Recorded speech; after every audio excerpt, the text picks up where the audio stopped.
Olá alunas, olá alunos, bem-vindo à nossa aula, nossa segunda aula aí do Weber.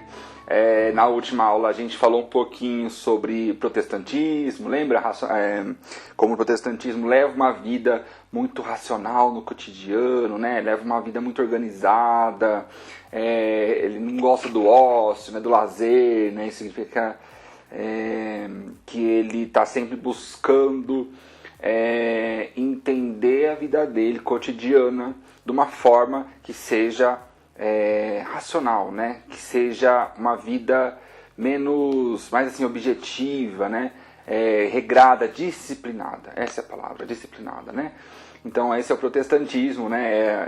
É o momento aí que o capitalismo ele junta, né, os capitalistas, né? Eles juntam com essa religião e dá esse fôlego para o capitalismo, e é por isso que o capitalismo foi tão forte e continua muito forte ainda tanto na Inglaterra quanto nos Estados Unidos, porque são dois países protestantes, né? Então o Weber está muito preocupado, Weber, esse barbudinho aí, o Max Weber nasceu em 1864, morreu em 1920, ele está bem na virada do século aí, né? Junto com esses outros dois autores, o Marx e o Durkheim, analisando a sociedade, fundando essa nova ciência, a sociologia, ajudando a fundar essa nova ciência, a sociologia. E aí, hoje eu queria falar um pouquinho sobre um outro aspecto que o Weber também analisa, né, que é o mundo racionalizado, né? Ele percebe que o capitalismo ele força uma racionalização do mundo. E aí países que não são nem protestantes acabam adotando o capitalismo. E pessoas acabam se tornando capitalistas, e essas pessoas acabam se tornando, tendo uma vida muito regrada, como se fosse um protestante. Apesar de não ser protestante, de não achar que se ele tiver sucesso no seu negócio, ele vai para o céu, né? Isso é uma característica fundante do protestantismo, né? Mas o capitalista ele acaba tendo essa vida regrada também, né? Essa vida de poupança, de poupar, né? Essa vida de essa vida racional, tem que racionalizar a minha vida. E aí, com o passar do tempo, todas as pessoas, se você queira ser capitalista ou não, você acaba tendo que racionalizar, ter uma vida extremamente racional e racionalizada. Todos nós fazemos isso, né? Para a gente marcar um horário, para a gente se encontrar, a gente tem que ter uma vida racional, né? Eu vou falar o que para você? Eu não quero te ver, né? Eu vou falar o quê? Eu não posso chegar... você vai me ver? Eu não posso, sei lá, não falar nada e ir embora. Né? Eu tenho que dar uma justificativa racional. Eu não vou te ver porque... eu não sei, eu acho que chegar perto de você, as forças energéticas não me autorizam. Sei lá, não sei, não dá muito certo. Mas você pode falar, eu não vou te ver porque... eu tenho que trabalhar hoje, estou tendo que estudar, estou tendo que ver minha mãe. Você vai ter que dar uma justificativa racional, né? E essa racionalidade convence.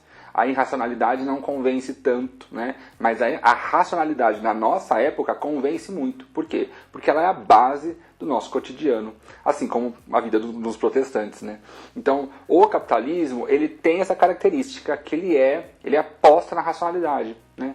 Ele aposta na ciência para explicar o mundo, né? Ele aposta na economia, nos dados, né? Nas porcentagens, no lucro, né? No que 1 mais 1 é igual a 2, ele está preocupado com isso, né? Ele aposta nessas duas grandes esferas, né? Então, o Weber percebe que nós nos tornamos, né?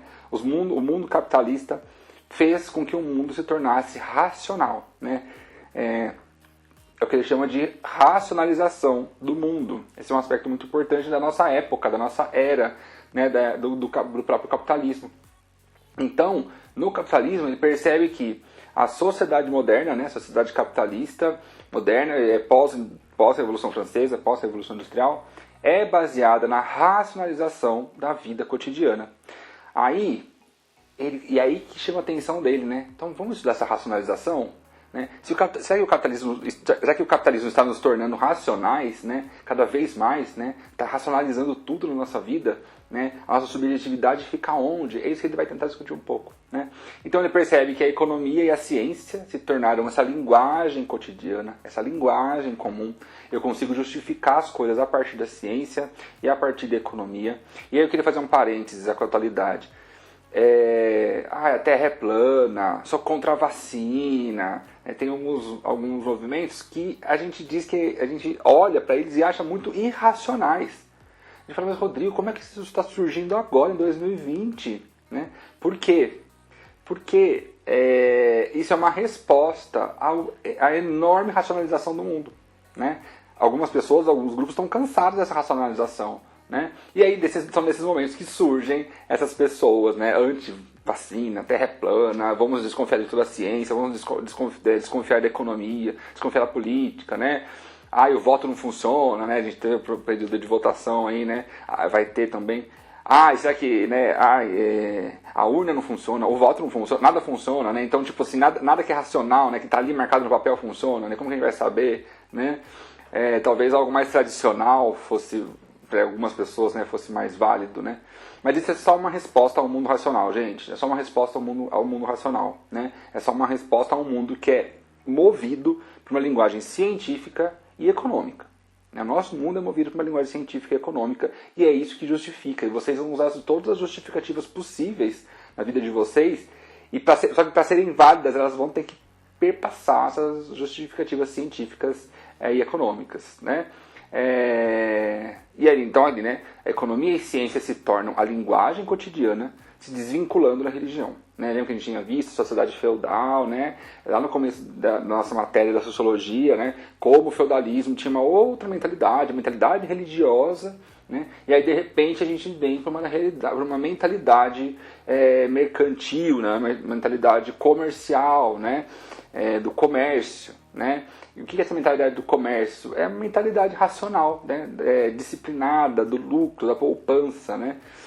E aí a economia e a ciência são essas duas linguagens que dão substância, né? Para que isso ocorra. Né? Eu vou fazer cálculo de quanto eu gastei, de quanto eu vou gastar, qual é o risco de eu levar a mercadoria em tal lugar, se eu perder a mercadoria, quanto que eu perdi de dinheiro, que hora eu tenho que acordar, que hora eu tenho que dormir para ganhar tanto.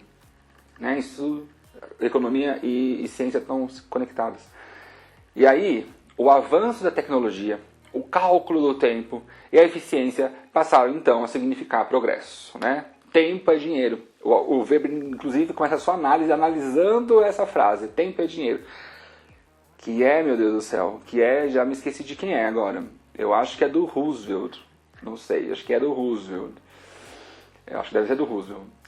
Que ele vai analisar essa frase dizendo que tempo é dinheiro. Né? Isso é uma frase que funda a modernidade. Né? Tempo é dinheiro. Né? Na modernidade, o nosso tempo ele é calculado em dinheiro. Quanto tempo eu vou trabalhar para você? Quanto eu vou ganhar por hora? Né? Quanto eu vou ganhar no mês? Tudo isso é tempo. Né? Então o capitalismo transformou o tempo em dinheiro, porque o nosso tempo, o nosso cotidiano, ele é calculado, ele tem que ter eficiência, né? Para fazer isso. Então ele vai pensar a nossa vida dessa maneira. Né? E é aí que surge, então, se a gente está falando de um lado da economia, da tecnologia, da ciência, de um outro a gente está falando de especialistas, né? Que são pessoas que vão estudar, né? que é o que vocês estão fazendo. Né? Nosso mundo é rodeado de especialistas. Vocês estão fazendo o Cefet para se tornarem especialistas em algo. A gente faz faculdade para se tornar especialistas em algo. Eu fiz graduação. E aí eu fiz pós-graduação, né? Eu fiz mestrado e doutorado, que é a pós-graduação, para me tornar extremamente especializado. Porque no mundo capitalista, uma pessoa extremamente especializada pressupõe que ganhe mais. Não sei se eu estou ganhando muito mais, mas eu sei que eu estou ganhando muito mais do que eu ganhava antes. Né? Mas a ideia é o surgimento dos especialistas, porque são pessoas que vão dar o aval no que elas vão estar falando. O médico vai ter um aval, o químico vai ter um aval para falar sobre alguma coisa, o sociólogo, eu vou ter um aval para estar dando a sala para vocês. Tá? É isso que faz com que o nosso mundo, isso é uma característica da modernidade, né? Ter esses especialistas baseados na ciência, né? Em cursos universitários, enfim. E por fim, uma outra característica do nosso mundo moderno é entender que a racionalização, né? Ela visa apenas a eficiência e o custo-benefício. Então ela está sempre visando isso. E aí eu já faço uma crítica um pouco, né? A gente começa a pensar um pouquinho que mundo é esse, né? Que mundo é esse que valoriza apenas o custo-benefício? Será que a gente está falando de vida? Ou a gente está falando, né? A gente está falando de humanidade, né? Ou a gente está falando de lucro, né? Essa é a grande sacada, né?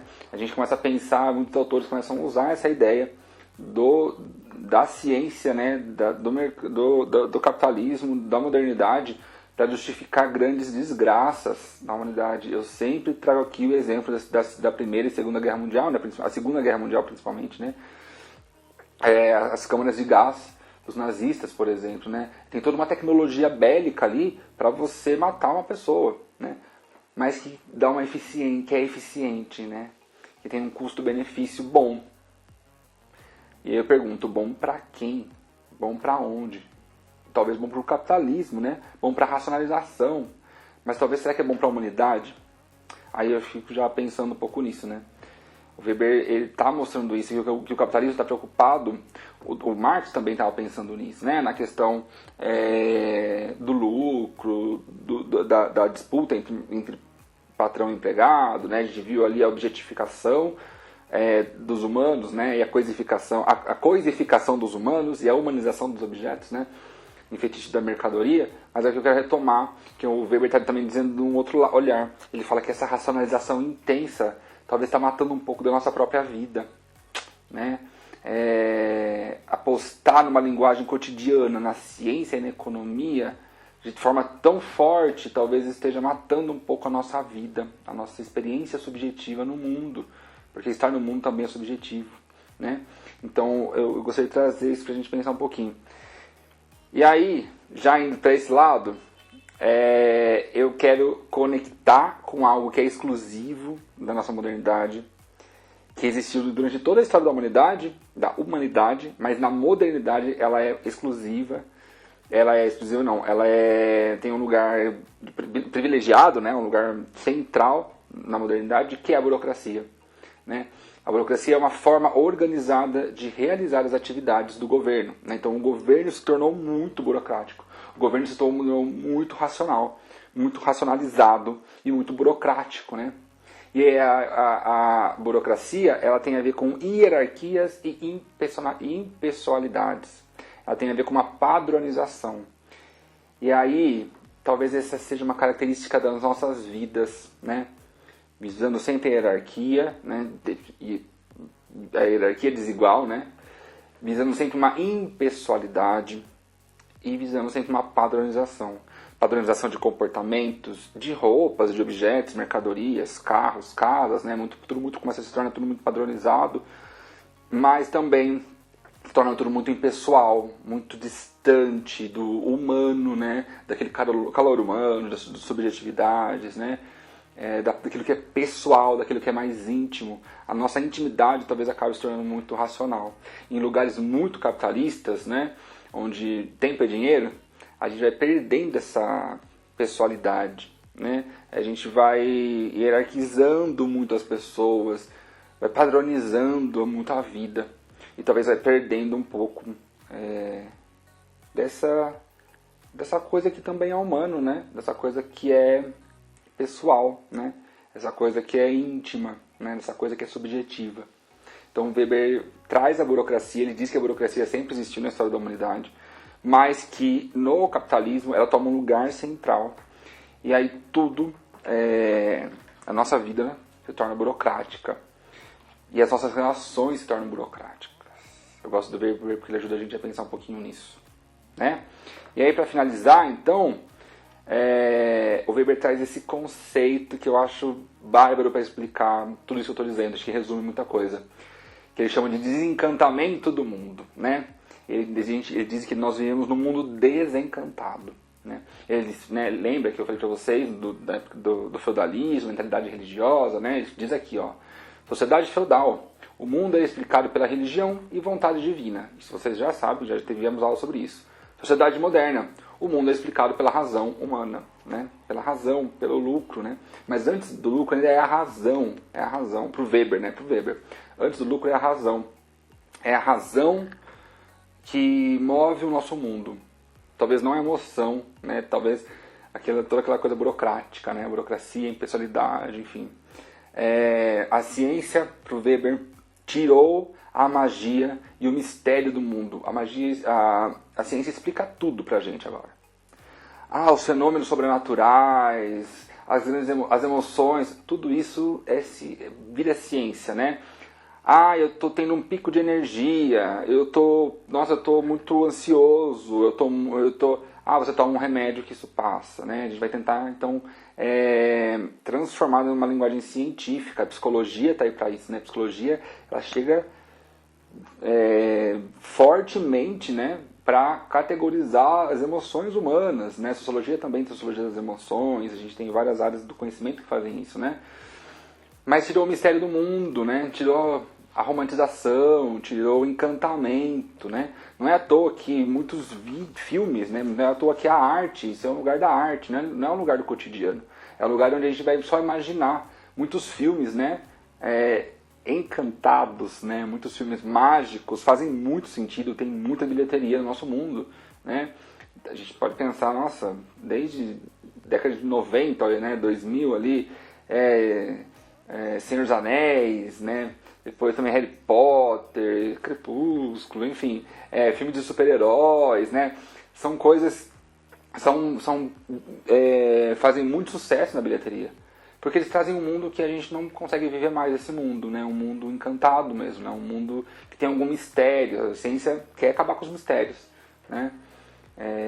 Tem uma frase do Weber, né? Que ele diz: não existe, a princípio, nenhum poder misterioso e imprevisível que interfira no curso da nossa vida. Então o Weber, ele é pesado, né? Ele é pesado em falar isso, né? Ele fala que a gente vive numa jaula de ferro, né? A gente vive numa sociedade em que nos enjaula, né? E essa jaula de ferro, por que ferro? Porque esse ferro é a razão. A gente tem que ser racional, vocês têm que ser racionais. Você tem que organizar o seu tempo de forma racional, você tem que estudar de forma racional, você tem que chegar e saber, e se você não sabe, você tem que ter uma explicação onde você falhou em algum momento dessa organização racional da sua vida. O Weber fala que isso deixa a gente muito preso, deixa a gente muito preso num modo de mundo, que é esse mundo racional, né? Que é esse mundo moderno, que é esse mundo capitalista. A gente não consegue ter muito saída além disso, né? A gente não consegue pensar muito além, né? A gente se tornou muito padronizado, muito essa impessoalidade, né? É isso. Bom, então o Weber está tentando discutir um pouco disso, né? Um vídeo um pouquinho pesado aí. Ele está pensando essa ideia da racionalização da vida cotidiana, né? Essa é um dos grandes olhares do Weber sobre o capitalismo, tá bom? Obrigado e até a próxima aula.